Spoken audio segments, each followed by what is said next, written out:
सालू तो आज अपने कमरे से बाहर आई ही नहीं। उसने सुबह ही घर के तीनों सदस्यों को बोल दिया था कि उसका इस शादी से कोई लेना देना नहीं है, ना वो किसी भी रस्म में शामिल होगी। इस सब में शाम हो गई। हीर फ्री होकर कमरे में गई। उसे देखकर सालू ने अपना मुंह फेर लिया तो हीर उसके पास गई। जिस तरफ सालू मुंह करती हीर उसी तरफ पहुंच जाती। आखिर में सालू गुस्सा दिखाते हुए बोली, क्या प्रॉब्लम है? क्यों मेरे आगे पीछे घूम रही हो? हीर, तू कब तक नाराज रहने वाली है? देख, 4 दिन बाद मैं वैसे भी यहाँ से चली जाऊंगी, तो क्या मेरे आखिरी 4 दिन भी तू मुझसे नाराज होकर बिताएगी?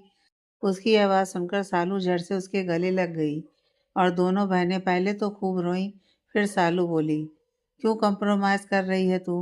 मम्मी पापा ने बोल दिया और तू मान गई? हीर, ये 1-2 दिन की बात नहीं है, पूरी जिंदगी का सवाल है। मत करना ऐसा। हीर, सालू, यही मेरे पापा की आखिरी इच्छा थी और मैं उन्हीं के लिए शादी कर रही हूँ। प्लीज़, तू ही तो है जिससे मैं अपने दिल की हर बात कहती हूँ, और तू ही वो इंसान है जो मेरी लाइफ के हर इम्पोर्टेंट फैसलों में मेरे साथ रही है।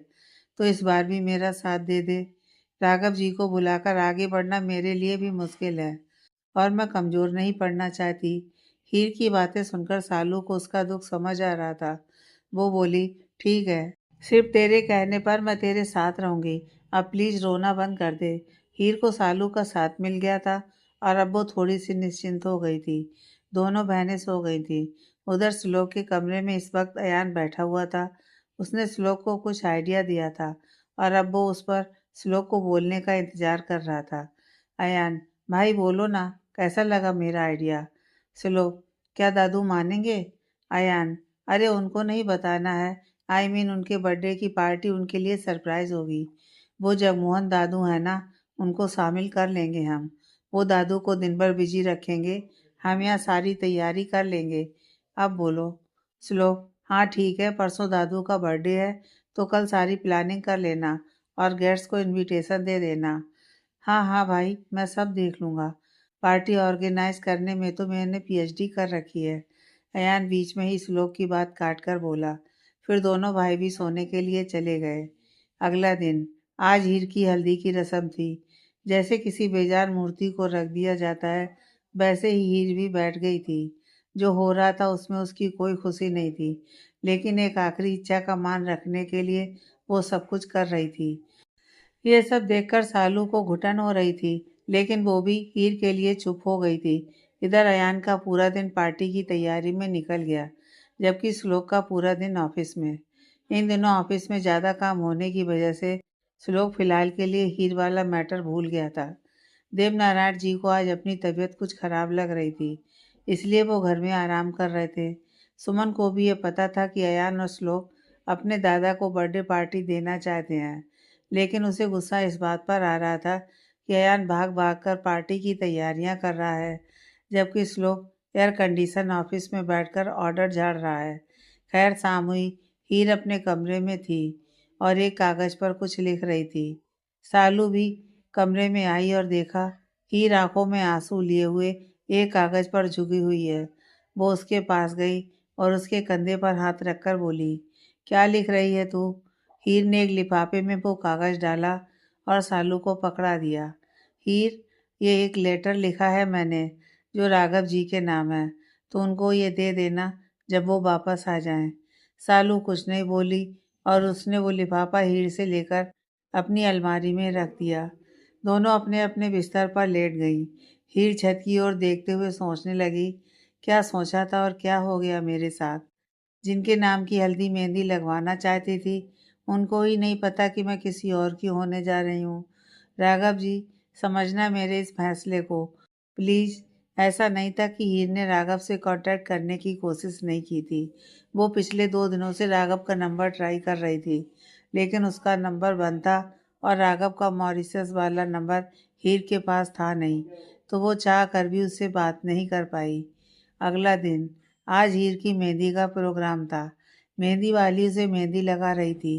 हीर से 2-3 बार पूछा मेहंदी वाली ने कि दूल्हे का नाम क्या लिखूं, लेकिन हीर की हिम्मत ही नहीं हुई सौरभ का नाम अपने हाथ में लिखवाने की, इसलिए वो कुछ बोल ही नहीं पाई। उसकी आंखें एक बार फिर से भर आई थी। सालू बोली, सिर्फ यस लिख दीजिए। लड़की ने हीर के हाथ में मेहंदी के बीच में बड़ा सा और गहरा यस लिख दिया। आसपास की औरतें बैठी हुई नाच गाना कर रही थीं। सालू को नाचने को बोला गया, लेकिन उससे हुआ ही नहीं। वो बस खड़ी होकर थोड़े से हाथ हिलाकर वापस हीर के पास आकर बैठ गई। सैगल हाउस में अयान और श्लोक ने एक बहुत बड़ी पार्टी अरेंज की थी, जिसमें शहर के बड़े बड़े लोग आए हुए थे। देवनारायण जी आज पूरा दिन जगमोहन जी के साथ थे। शाम के समय में दोनों घर में आए तो देवनारायण जी हैरान रह गए। पूरा घर शानदार तरीके से सजा हुआ था और उनके काफ़ी दोस्त वहाँ आए हुए थे। कुछ पारिवारिक दोस्त थे तो कुछ बिजनेस से जुड़े हुए दोस्त थे। श्लोक और अयान ने आगे बढ़कर अपने दादू के एक एक हाथ थाम लिए और उन्हें हॉल के बीच में लेकर आए, जहाँ केक रखा हुआ था। देवनारायण जी ने केक काटा और पहले श्लोक फिर अयान को केक खिलाया और फिर दोनों को गले से लगा लिया। फिर सब लोग पार्टी को एंजॉय करने लगे। पार्टी अपने पूरे जोर पर चल रही थी कि अचानक से ही देवनारायण जी को चक्कर आया और वो धड़ाम से फर्श पर गिर पड़े। श्लोक ने उन्हें गिरते हुए देख लिया और जोर से चिल्लाया, दादू! और फिर वो जल्दी से उनकी ओर दौड़ पड़ा। अब बाकी सबका ध्यान भी उस ओर चला गया। अयान भी जल्दी से उस तरफ आ गया। श्लोक, दादू, क्या हो गया है आपको? उठिए ना। श्लोक ने अपने दादाजी का सर अपनी गोद में रखते हुए कहा। तभी जगमोहन जी उसके पास आए और बोले, श्लोक बेटा, हमें अभी देव को हॉस्पिटल लेकर चलना होगा, जल्दी करो। लेकिन आप तो डॉक्टर हैं ना दादू, तो आप मेरे दादू को होश में ले आइए ना। ये अयान की आवाज़ थी, जो जगमोहन जी से रिक्वेस्ट कर रहा था। जगमोहन जी, अयान बच्चे, तुम्हारे दादू को फिलहाल दूसरे डॉक्टर की ज़रूरत है। श्लोक, उठाओ देव जी को बेटा। फिर उन्होंने सुमन को मेहमानों को विदा करने का इशारा किया। सुमन ने भी इस बात को समझा और सबको पार्टी खत्म होने की बात कही। श्लोक अपने दादाजी को लेकर बाहर गाड़ी की तरफ गया। वो देवनारायण जी को लेकर एक गाड़ी में बैठ गया और जगमोहन जी भी उनके साथ ही थे। उनकी गाड़ी हॉस्पिटल की ओर निकल गई। मेहमानों के जाने के बाद अयान भी सुमन को लेकर हॉस्पिटल की ओर निकल गया। वो लोग जब हॉस्पिटल पहुंचे तब तक देवनारायण जी का इलाज शुरू हो चुका था। श्लोक लगातार चक्कर काट रहा था और जगमोहन जी भी एक कुर्सी पर बैठे हुए थे। अयान, भाई, क्या हुआ अचानक से दादू को? श्लोक से बोला ही नहीं गया।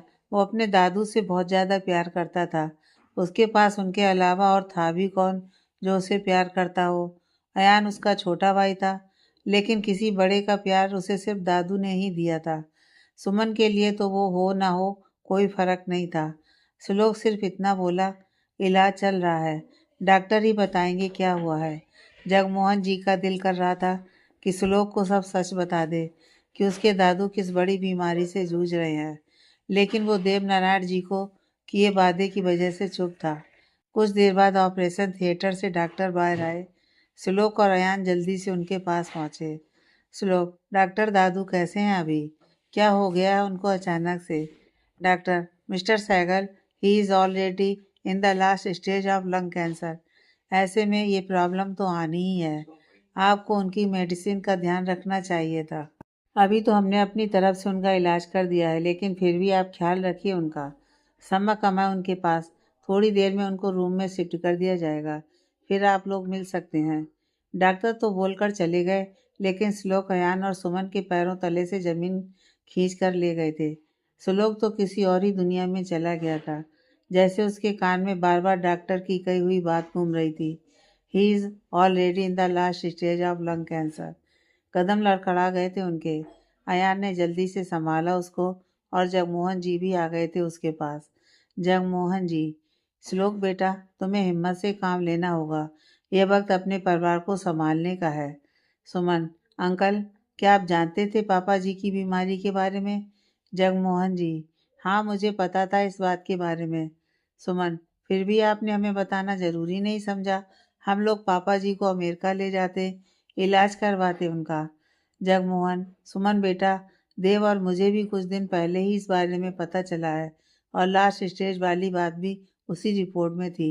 देव नहीं चाहता था कि तुम सबको ये बात पता चले, इसलिए मैं मजबूर था। बाकी अब इलाज होना मुमकिन नहीं था, इसलिए अमेरिका ले जाने का भी कोई फायदा नहीं था।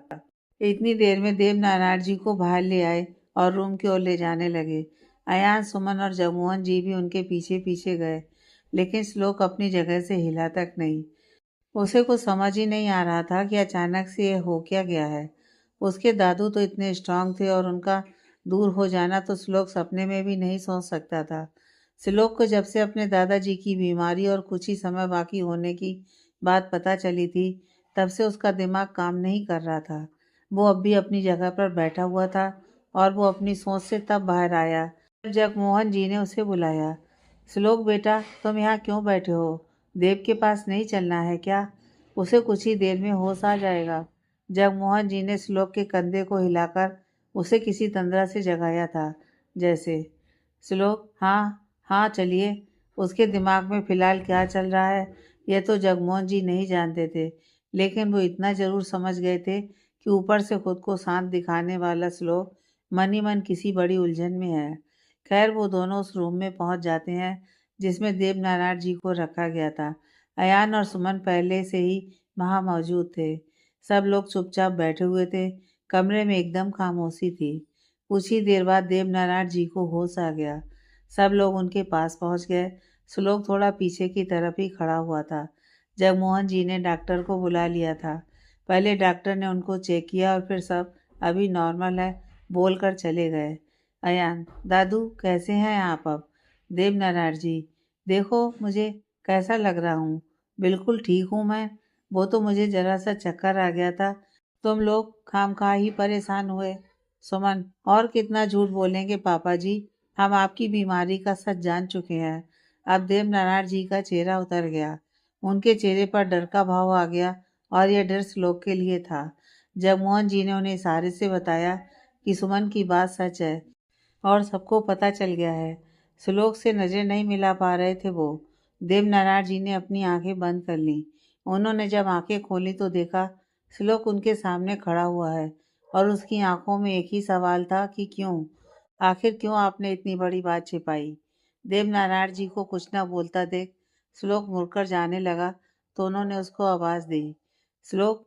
आगे बढ़ते हुए श्लोक के कदम रुक गए, लेकिन वो पलटा नहीं। देवनारायण जी समझ गए कि वो उनसे नाराज है। वो फिर बोले, मेरे पास आओ श्लोक। अयान, बेटा तुम भी यहाँ आओ। दोनों भाई अपने दादू के पास जाकर उनके अगल बगल में बैठ गए। फिर देवनारायण जी ने दोनों का एक एक हाथ थाम लिया। फिर बोले, अब जब तुम सब लोग जान ही गए हो कि मैं इस दुनिया में अब ज़्यादा दिन तक नहीं रहने वाला हूँ, तो मैं कुछ बातें बताना चाहता हूँ। वैसे तो मुझे मेरे दोनों पोतों पर पूरा विश्वास है और गर्व भी है, लेकिन अयान, मैं तुमसे चाहता हूँ कि तुम मेरे इस फैसले को समझोगे और अपने भाई का हमेशा साथ दोगे और उसकी बात मानोगे। अयान, दादू, मेरे लिए भाई की हर बात हमेशा सही होती है। मैं हमेशा उनका साथ दूंगा और उनकी बात मानूंगा, लेकिन प्लीज आप ये दुनिया से जाने वाली बात मत बोलो ना। देवनारायण जी, जो सच है उसे स्वीकार करो। मेरा फैसला कंपनी को लेकर यह है कि मैं श्लोक को कंपनी का सीईओ बनाना चाहता हूँ और तुम्हें कंपनी का एमडी। बाकी की प्रॉपर्टी में तुम दोनों भाइयों का बराबर हिस्सा मैंने वसीयत में लिख दिया है। अगर इस बात में किसी को कोई आपत्ति है तो अभी बता सकता है। सुमन ने जब सुना कि श्लोक को सीईओ बना रहे हैं तो उसके गुस्से की कोई सीमा नहीं रही। वो कुछ बोलती उससे पहले ही अयान बोल पड़ा। दादू, आपके फैसले पर किसी को कोई प्रॉब्लम नहीं है, लेकिन क्या ये सब करना ज़रूरी है? मैं तो काम के बारे में कुछ भी नहीं जानता हूँ, इसलिए एमडी की पोस्ट का काम कैसे संभाल पाऊंगा? भाई आप बोलिए ना कुछ दादू को। श्लोक इतनी देर से खामोश बैठा हुआ था क्योंकि वो देवनारायण जी के दूर जाने के ख्याल से ही नहीं उभर पा रहा था। उसे फिलहाल कंपनी से कोई मतलब नहीं था। उसके लिए उसके दादू ही सबसे कीमती थे, लेकिन सुमन ने उसकी खामोशी का कुछ और ही मतलब निकाल लिया था। वो मन में सोचने लगी, यह क्यों कुछ बोलेगा? इसे तो सब बैठे बिठाए मिल रहा है। सही कह रहा था श्लोक, मेरा ही बेटा बेवकूफ़ है जिसे कुछ समझ नहीं आता। इसको सीईओ की पोस्ट के लिए लड़ना चाहिए, लेकिन यह तो एमडी की पोस्ट भी हाथ से गंवाने पर तुला हुआ है। श्लोक के कुछ न बोलने पर देवनारायण जी आगे बोले, श्लोक, मैं चाहता था कि अपने जाने से पहले तुम्हारे लिए अच्छी सी लड़की देखकर तुम्हारी शादी करवा दूं। यही मेरी आखिरी इच्छा थी, लेकिन मैं असफल रहा। नहीं ढूंढ पाया तुम्हारे लिए अच्छी लड़की। एक लड़की पसंद भी आई थी, हर तरह से परफेक्ट थी वो, लेकिन वो किसी और से प्यार करती है, तो मैंने बात आगे नहीं बढ़ाई। तुम्हें भी कोई लड़की पसंद नहीं है, वरना उससे तुम्हारी शादी करवा देता और अपनी आंखों के आगे अपनी पोता बहू को देख लेता। लेकिन शायद मेरी आखिरी इच्छा अधूरी ही रह जाएगी। जगमोहन जी। श्लोक बेटा, तुमको अगर कोई लड़की पसंद है तो बता दो। देव के रहते रहते शादी हो जाती है तो वो भी सुकून से रहेगा। श्लोक, मुझे दादू से अकेले में कुछ बात करनी है। देवनारायण जी ने सबको बाहर जाने का इशारा किया। सब लोग बाहर चले गए। सुमन ने घूरकर श्लोक को देखा। उसके मन में चल रहा था कि न जाने श्लोक अब अकेले में क्या बात करेगा, लेकिन वो कुछ भी नहीं कर सकती थी फिलहाल सिवाय बाहर जाने के। इसलिए मन मारकर वो भी अयान और जगमोहन जी के पीछे कमरे से बाहर निकल गई। श्लोक, आपने क्यों किया ऐसा? देवनारायण जी, किस बारे में बोल रहे हो तुम? श्लोक, इतनी बड़ी बात मुझसे छिपाई, एक बार भी ख्याल नहीं आया आपको कि मुझे हक था सच जानने का? आपकी सिचुएशन के बारे में मुझे पता होना चाहिए था। देवनारायण जी, तुम पर पहले से ही बहुत जिम्मेदारियां थी। घर का माहौल कैसा है? सुमन का तुम्हारे लिए व्यवहार मुझसे छुपा नहीं है। मेरी इस बीमारी की बात भी मुझे खुद आखिरी दौर में पता चली। ऐसे में इस चीज़ का कोई इलाज नहीं था, तो क्यों तुम्हें टेंशन देता मैं? बस तुम्हें परेशान नहीं देखना चाहता था। श्लोक, और अब क्या? अब मैं सुकून से रह पाऊंगा? आपके बिना मैंने अपनी लाइफ सोची ही नहीं है। मेरा क्या होगा आपके बिना? देवनारायण जी, तुम्हें स्ट्रांग रहना होगा, मेरे परिवार को एक रखना होगा। इसलिए तुम्हारी शादी करवाना चाहता था मैं, ताकि तुम सीईओ बनकर ऑफिस को संभाल सको और वो घर के साथ साथ तुम्हें संभाल सके। श्लोक, सीईओ की पोस्ट की ज़रूरत नहीं है मुझे। मिसेस सहगल को ये बात पसंद नहीं आएगी। ना ही मुझे कोई प्रॉपर्टी चाहिए। आप अयान के नाम सब कर दीजिए। दादू, देवनारायण जी, मुझे मेरे दोनों पोतों से बराबर प्यार है, लेकिन अयान अभी नादान है, इतनी बड़ी जिम्मेदारी नहीं निभा पाएगा। इसलिए तुमको सीईओ बना रहा हूँ मैं। इसमें ऐसा कुछ भी नहीं है कि मुझे उसकी काबिलियत पर भरोसा नहीं है। बाकी मेरी आखिरी इच्छा तुम्हारी शादी थी, जो अब अधूरी रह जाएगी। लेकिन तुम जब भी शादी करो तो ऐसी लड़की को चुनना जिसे देखकर ही तुम अपने दुख भूल जाओ। देवनारायण जी की यह बात सुनकर श्लोक को हीर का चेहरा याद आ गया। उसके चेहरे पर मुस्कान आ गई और ये बात देवनारायण जी ने भी नोट कर ली। वो बोले, प्यार करते हो किसी से? इस बात को सुनकर श्लोक होश में आ गया था। वो सोचने लगा कि प्यार तो वो आस्था से करता है, तो सुकून वाली बात सुनकर एक अजनबी लड़के का चेहरा उसके जहन में क्यों आया? देवनारायण जी, तुमने जवाब नहीं दिया। तुम्हारे जवाब से मेरी उम्मीद जुड़ी हुई है। श्लोक अब सोच में पड़ गया। उसके दादू ने अपनी पूरी जिंदगी उसके नाम कर दी, उसकी हर छोटी से छोटी इच्छा पूरी की। आज वक्त था उनको एक खुशी देने का, उनकी आखिरी इच्छा पूरी करने का वक्त आ गया था। उस अजनबी लड़की के बारे में सोचने का अब वक्त भी नहीं था और शायद कोई मतलब भी नहीं था। श्लोक, दादू, मैं एक साल से एक लड़की को डेट कर रहा हूँ। मैंने किसी को नहीं बताया, क्योंकि मैं अपनी प्राइवेट लाइफ को मीडिया का मसाला नहीं बनाना चाहता था। लेकिन अब वक्त आ गया है कि मैं अपने रिलेशन को ऑफिशियली अनाउंस कर दूं। अभी वो बोल ही रहा था कि देवनारायण जी की तबीयत बिगड़ने लगी। श्लोक ने तुरंत डॉक्टर को बुलाया और वो लोग आकर देवनारायण जी को चेकअप करने लगे। श्लोक चिंता में पड़ गया कि उसके दादू के पास वाकई में वक्त बहुत कम है और अब वो उनकी आखिरी इच्छा जल्दी से पूरी करेगा। कुछ देर बाद देवनारायण जी फिर से नॉर्मल हो गए। अब उनके परिवार के सभी सदस्य उनके पास आ गए थे। देवनारायण जी, श्लोक, तुम कुछ बता रहे थे? श्लोक, जी दादू, मुझे एक लड़की पसंद है और मैं कल ही शादी करूँगा। यहीं हॉस्पिटल में रजिस्टर्ड मैरिज होगी। मैं कल सारा अरेंजमेंट कर दूंगा यहीं पर। श्लोक की बात सुनकर सबको झटका लगा था। अयान, जगमोहन जी के चेहरे पर हैरानी के भाव थे, तो वहीं देवनारायण जी के चेहरे पर मुस्कान थी। सुमन को तो हैरानी हो रही थी, साथ ही उसके दिमाग में अब ये बात चलने लगी कि श्लोक एक बार फिर से अपने दादू की नज़रों में अच्छा बन जाएगा। अगर उसने शादी कर ली तो देवनारायण जी की आखिरी इच्छा पूरी हो जाएगी और इस बार वो श्लोक को उनकी नज़रों में गिराकर रहेगी। वो ऐसा कुछ नहीं होने देगी। देवनारायण जी को रेस्ट करने के लिए छोड़ दिया गया। जगमोहन जी उनके रूम में रुक गए, जबकि सुमन, अयान और श्लोक रूम से बाहर आ गए। अयान बहुत खुश था कि उसका भाई फाइनली शादी कर रहा है। उसने श्लोक को बधाई दी और छेड़ने लगा। बड़े छुपे रुस्तम निकले आप तो भाई, भनक तक नहीं लगने दी मुझे। वैसे मैं आपसे नाराज हूँ क्योंकि आपने मुझसे छुपाया, लेकिन भाभी आने की खुशी में आपको माफ़ करता हूँ। आई एम सो हैप्पी भाई। श्लोक ने उसे गले से लगाया तो अयान धीरे से उसके कान में बोला, तो उस दिन मॉल में आपने मेरी भाभी को ही किस किया और वो वहीं थी, फिर भी आपने मुझसे मिलवाया नहीं। श्लोक, कल मिल लेना। श्लोक वहाँ से कल की अरेंजमेंट करने के लिए कुछ देर के लिए चला गया।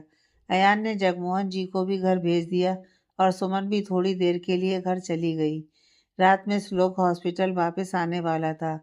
श्लोक हॉस्पिटल से सीधा आस्था के घर पहुंचा। उसे अचानक देखकर आस्था भी शॉक हो गई। उसने श्लोक का वेलकम किया और उसके पास ही बैठ गई।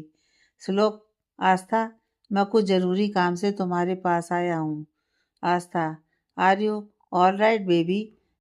श्लोक, दादू, उनको लंग कैंसर है, लास्ट स्टेज। आस्था, ओह, तो अभी वो कैसे हैं? श्लोक, हॉस्पिटल में है। उनकी आखिरी इच्छा है कि मेरी शादी हो जाए। आस्था, आपने क्या कहा फिर? श्लोक, मैंने उनको बता दिया हमारे बारे में। मैं उनकी आखिरी इच्छा पूरी करूँगा, इसलिए मैं यहाँ आया हूँ। मैं कल ही तुमसे शादी करना चाहता हूँ। क्या तुम मुझसे शादी करोगी? आस्था तो शौक हो गई। श्लोक सहगल उससे शादी के लिए पूछ रहा था। जिस लड़के को पटाने के लिए उसने इतना खेल खेला, जैसी लड़की वो चाहता था उस टाइप की होने का दिखावा किया, वो सब मेहनत आज रंग लाई थी। श्लोक उसे खुद शादी के लिए प्रपोज कर रहा था। आस्था, हाँ हाँ, मेरा मतलब है कि क्यों नहीं, आपसे शादी करना हर लड़की का सपना है। मैं तो खुशनसीब समझती हूँ खुद को कि आपने मुझे अपने काबिल समझा। श्लोक के चेहरे पर मुस्कान आ गई। वो बोला, हम कल ही शादी करेंगे। शाम को रेडी रहना। हॉस्पिटल में ही रजिस्टर्ड मैरिज होगी। मैं जानता हूँ कि हर लड़की की तरह तुम्हारे भी कई सपने रहे होंगे अपनी शादी को लेकर, लेकिन फ़िलहाल मैं मजबूर हूँ कि धूमधाम वाली शादी नहीं कर पाऊँगा। लेकिन तुम्हारे हर सपने को मैं शादी के बाद पूरा करूँगा। ये वादा है मेरा। अब मैं चलता हूँ। कल डिजाइनर आ जाएगा यहाँ। उससे अपने लिए लहंगा सेलेक्ट कर लेना और बाकी जो भी ज़रूरत की चीज़ें हैं वो तुम्हारे लिए दोपहर तक अरेंज हो जाएंगी। इतना बोलकर श्लोक वहाँ से निकल गया। आस्था तो खुशी से झूम उठी। वो खुद से ही बोली, ओह माय गॉड, श्लोक ने मुझे शादी के लिए पूछा। कल ही मेरी शादी हो जाएगी। फिर मैं बन जाऊंगी मिसेज आस्था श्लोक सहगल। वाह, आई कॉन्ट बिलीव दिस। अब करूंगी मैं राज सहगल एम्पायर पर। पैसा, पावर, सब कुछ मेरे पास होगा।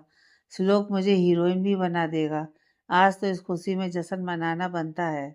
आस्था ने अपने आने वाली जिंदगी के सपने भी बुनने शुरू कर दिए थे, तो वहीं अपने घर के आंगन में औरतों के बीच बैठी हुई हीर अपने हाथों में लगी मेहंदी को देखकर अपने आने वाले कल के बारे में सोच रही थी।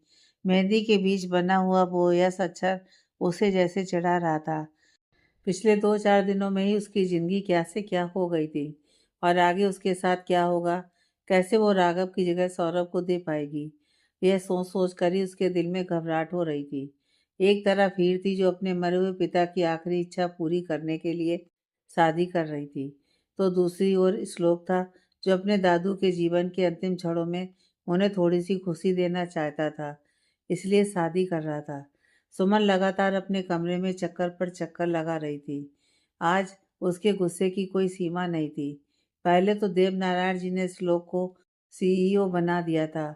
उस पर से श्लोक शादी कर रहा है, जिससे एक बार फिर वो देवनारायण जी की नज़रों में ऊंचा हो जाएगा, जो कि सुमन को कतई बर्दाश्त नहीं था। वो खुद से ही बोलने लगी, ये श्लोक क्या कम था जो अब शादी करके इस घर में एक मुसीबत और लेकर आ रहा है। मैं ये कभी नहीं होने दूंगी। इस बार ऐसी चाल चलूंगी कि श्लोक को उसकी दादू की नज़रों में गिरा दूंगी।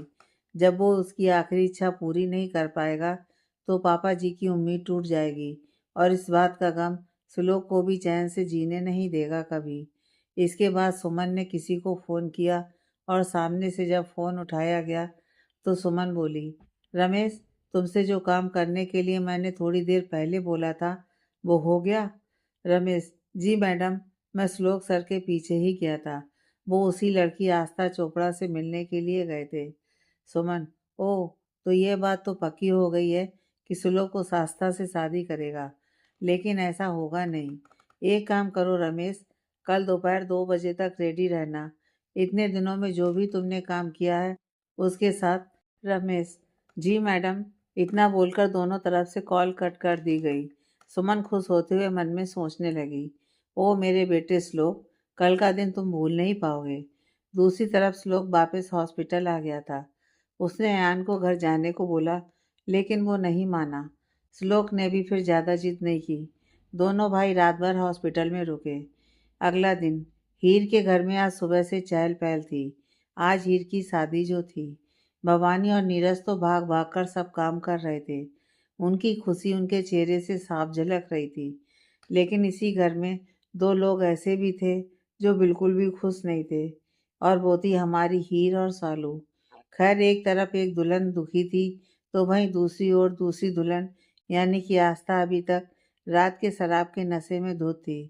श्लोक उसके फ़ोन पर कम से कम 5-6 बार कॉल कर चुका था, लेकिन सब बेअसर। रात को श्लोक से शादी करने की बात सुनकर उसने कुछ ज़्यादा ही पी ली थी, जो अभी तक उतरी नहीं थी। करीब आधे घंटे बाद घर की डोरबेल की आवाज़ सुनकर आस्था की नींद टूटी। उसने अलसाई आंखों से घड़ी में टाइम देखा तो सुबह के 11 बज रहे थे। वो जल्दी से उठकर बाथरूम में भागी और फ्रेश होकर बाहर आई। उसका फ़ोन एक बार फिर से बज रहा था। उसने देखा तो स्क्रीन पर श्लोक नाम फ्लैश हो रहा था। आस्था, हेलो, गुड मॉर्निंग जान। श्लोक गुस्से में, कहाँ थी तुम? कब से फ़ोन कर रहा हूँ मैं तुम्हें। तुमसे शादी कर रहा हूँ तो क्या अभी से मुझे नखरे दिखाओगी? मेरे पास इतना फालतू टाइम नहीं है वेस्ट करने को। आस्था, सॉरी, वो शादी के बारे में सोच सोच कर मैं रात भर सो नहीं पाई। फ़ोन भी साइलेंट पर था मेरा। श्लोक, अभी जाकर दरवाज़ा खोलो। डिज़ाइनर बाहर खड़ा है तुम्हारे घर के। लहंगा सिलेक्ट करो अपने लिए, फिर फिटिंग में भी टाइम लगेगा, और ज्वेलर भी आता ही होगा कुछ ही देर में। जो पसंद आए ले लेना। 5 बजे ब्यूटिशियन आ जाएगी, सो 7 बजे तक रेडी हो जाना। ड्राइवर आ जाएगा लेने। श्लोक ने फ़ोन काट दिया। आस्था ने फ़ोन की ओर देखते हुए कहा, चिल्ला लो जितना चिल्लाना है मिस्टर श्लोक। एक बार ये शादी हो जाए, फिर मैं तुमको बताऊंगी कि मैं क्या चीज़ हूँ। आज तुम इतना बड़ा तोहफा मुझे दे रहे हो, तो आज के दिन तुम्हारे इस गुस्से से भी मुझे कोई फ़र्क नहीं पड़ेगा। आस्था फिर बाहर गई और उसने दरवाज़ा खोलकर डिज़ाइनर का वेलकम किया। उसने अपने लिए एक शानदार रेड लहंगा सिलेक्ट किया। थोड़ी देर में ज्वेलर भी आ गया। आस्था ने भारी डायमंड के सेट पसंद किए। आखिर वो श्लोक सहगल की होने वाली बीवी थी। आज के दिन उसने जी भरकर अपने चाव पूरे किए। दूसरी तरफ श्लोक और अयान कुछ देर के लिए घर आए थे, आराम करने के लिए, जबकि जगमोहन जी और उनका बेटा देवेंद्र हॉस्पिटल पहुंच गए थे। सुमन ने जब श्लोक को अपने कमरे की ओर जाते हुए देखा तो वो बोली, रुको श्लोक। अयान और श्लोक दोनों हैरान रह गए कि आज ये सूरज किस दिशा से उगाया है।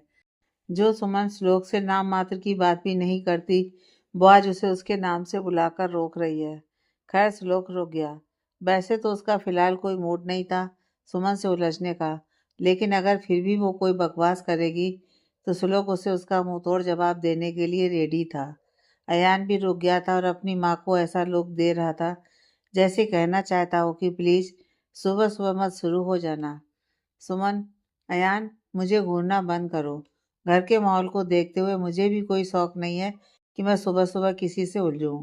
मुझे बस श्लोक को ये देना था। इतना बोलकर सुमन ने एक बॉक्स श्लोक के आगे कर दिया।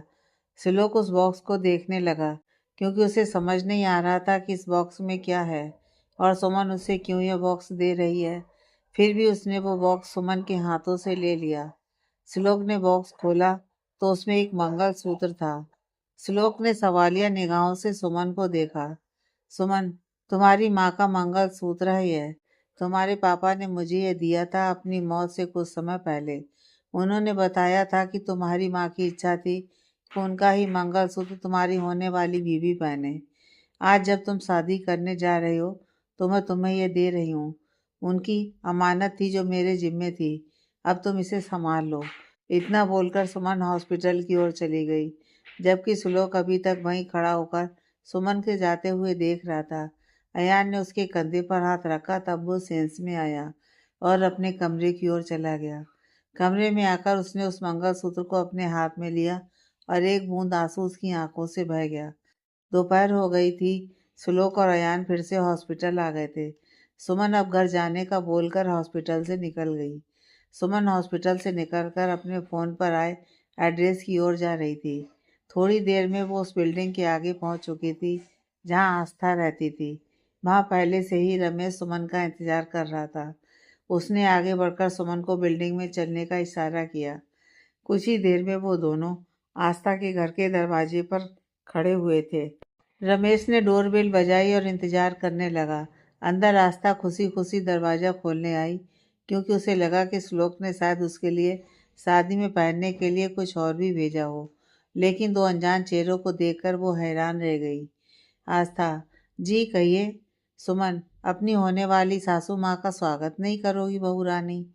आस्था, जी आप, मैंने आपको पहचाना नहीं। सुमन, मैं सुमन सहगल, श्लोक की माँ। शादी का शगुन लेकर आई हूँ तुम्हारे लिए। अब क्या दरवाजे पर ही शगुन दे दूँ? आस्था झेंपते हुए। अरे आंटी प्लीज आइए ना, मैंने कभी आपको देखा नहीं था ना, इसलिए पहचान नहीं पाई। सॉरी। सुमन अंदर आते हुए बोली। कोई बात नहीं बेटा, यहाँ आओ और बैठो मेरे पास। इतना बोलकर सुमन वहाँ लगे सोफे पर बैठ गई। रमेश भी वहीं आकर खड़ा हो गया था। आस्था हैरान होते हुए सुमन के पास जाकर बैठ गई। सुमन उसे देखते हुए बोली, मानना पड़ेगा श्लोक की पसंद को, खूबसूरत हो काफ़ी। इसी खूबसूरती में फंसाया है ना तुमने श्लोक को? आस्था का चेहरा उतर गया यह बात सुनकर।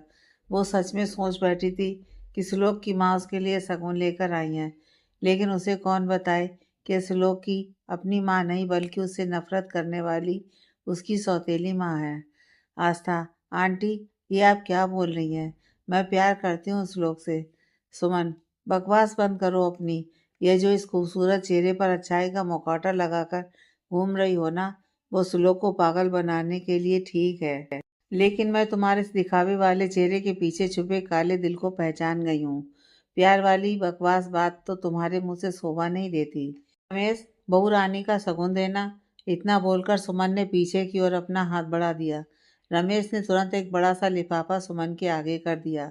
आस्था को समझ ही नहीं आ रहा था कि श्लोक की माँ को उसके बारे में ऐसा क्या पता चला कि ये यहाँ आई हैं और उसके मुंह पर उसकी पोल खोल रही हैं।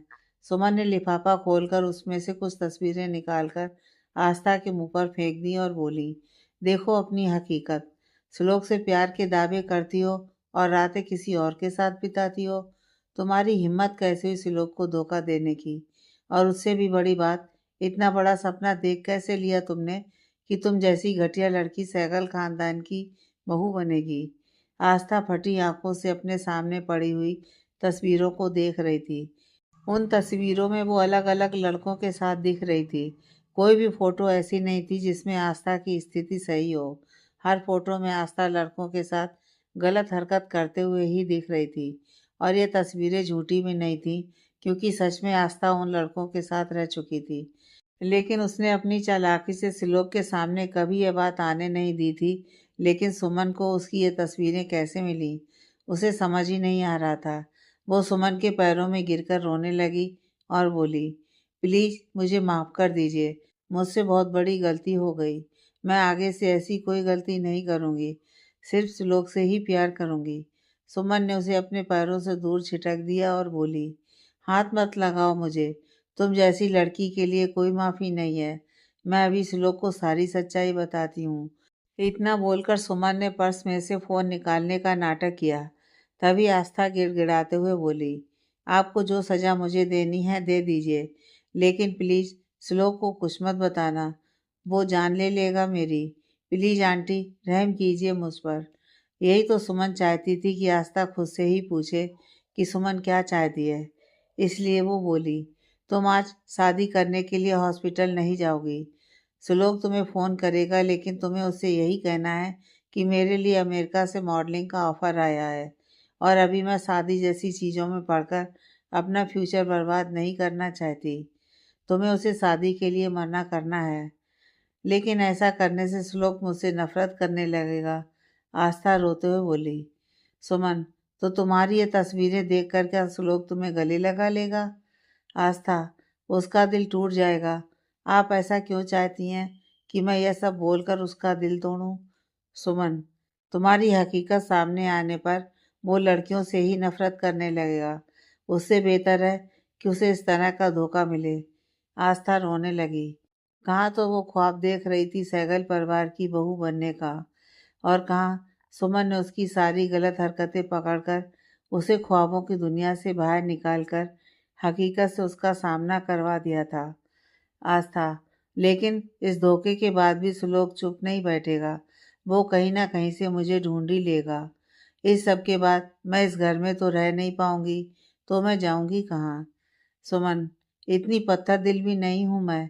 तुम्हारे लंदन जाने की तैयारी करके आई हूँ। वहाँ तुम्हारे रहने खाने का सारा अरेंजमेंट हो रखा है, लेकिन कुछ ही समय के लिए।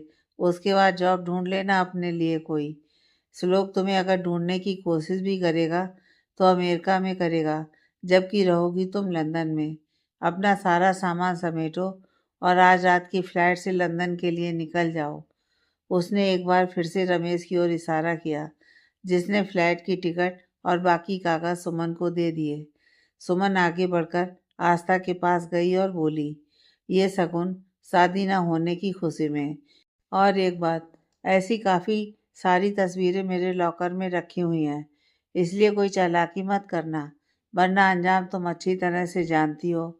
इतना बोलकर सुमन वहाँ से निकल गई और आस्था धम से सोफे पर बैठ गई। उसकी नज़र अपने हाथ में रखी टिकट पर गई और फिर दूसरी तरफ टेबल पर पड़ी अपनी तस्वीरों पर गई। उसको अब अपनी बेवकूफ़ी पर गुस्सा आ रहा था। ये सारी तस्वीरें पिछले कुछ दिनों की थीं, जब आस्था अपने अलग अलग मेल फ्रेंड से मिली और क्लोज हुई थी। इसका मतलब उस पर नज़र रखी जा रही थी और उसे पता भी नहीं चला। दूसरी तरफ सुमन और रमेश अब रमेश की गाड़ी में बैठे हुए थे और सुमन ने अपने पर्स में से नोटों की 2 गड्डियां निकालकर रमेश को थमा दी और बोली, तुमने सच में बहुत अच्छा काम किया है रमेश। मेरा दिल खुश हो गया। मैं आज कितनी खुश हूँ तुम्हें बता नहीं सकती। Ramesh, thank you madam. एक सवाल था मन में, इजाज़त हो तो पूछूं? सुमन, पूछो। रमेश, मैडम, आप श्लोक से इतनी नफरत करती हैं तो इस गलत लड़की से उसकी शादी क्यों रोक दी? इससे शादी करके तो उसकी ज़िंदगी वैसे भी बर्बाद हो जाती और आपको कुछ करना ही नहीं पड़ता। सुमन, आज के दिन में श्लोक की शादी टूटना ज़्यादा ज़रूरी था मेरे लिए। उसके दादू को उससे बहुत उम्मीदें हैं, जो टूटने पर श्लोक अपनी नज़रों में गिर जाएगा। रही बात गलत लड़की की, तो मैं तो चाहती ही नहीं हूँ कि श्लोक कभी शादी करे। उसकी ज़िंदगी में कभी कोई लड़की नहीं आने दूंगी मैं। अगर इस लड़की से वो शादी कर लेता तो कल को यही लड़की मेरे सर चढ़ जाएगी, जो बिल्कुल भी नहीं हो सकता है मेरे जीते जी। रमेश, समझ गया। सुमन, अच्छा सुनो, तुमने सीसीटीवी बंद करवा दिए थे ना बिल्डिंग के? मैं नहीं चाहती कि श्लोक को मेरे यहाँ आने की भनक भी लगे। रमेश, जी, हो गया। इधर रास्ता सोच में डूबी हुई थी कि अब वो क्या करेगी, क्योंकि सुमन अगर श्लोक को ये तस्वीरें दिखा देती है तो श्लोक उसके साथ क्या करेगा वो खुद नहीं जानती। और अब लंदन जाने के अलावा और कोई सेफ ऑप्शन उसे नज़र नहीं आ रहा था। इसी सब में शाम हो गई थी और आस्था को रेडी करने के लिए ब्यूटिशियन आ चुकी थी और उसका लहंगा भी आ गया था, जिसे पहनकर फ़िलहाल तो वो रेडी हो रही थी, क्योंकि अगर अभी श्लोक को पता चला कि वो शादी नहीं करने वाली है तो श्लोक उसे वहाँ से कहीं नहीं जाने देगा। दूसरी तरफ एक कमरे में बैठी हुई हीर को भी दुल्हन की तरह सजाया जा रहा था। सुर्ख लाल जोड़ा पहने हुए खूबसूरती तो उसके चेहरे पर बहुत थी, लेकिन नूर बिल्कुल भी नहीं था। आंखों में काजल के साथ साथ हल्की सी नमी भी थी। पिछले कुछ दिनों से रो रो कर शायद आंसू भी सूख चुके थे। कुछ ही देर में उसकी बारात आने वाली थी, लेकिन दूल्हा मनचाहा नहीं था। हीर को तैयार कर दिया गया था। वो आईने के सामने बैठी हुई खुद को देख रही थी। शादी करना और दुल्हन बनना हर लड़की के लिए ये दिन बड़ा खास होता है, लेकिन हीर के लिए दिन बस एक जिम्मेदारी हो गया था, जो ना चाहते हुए भी उसे निभानी पड़ रही थी।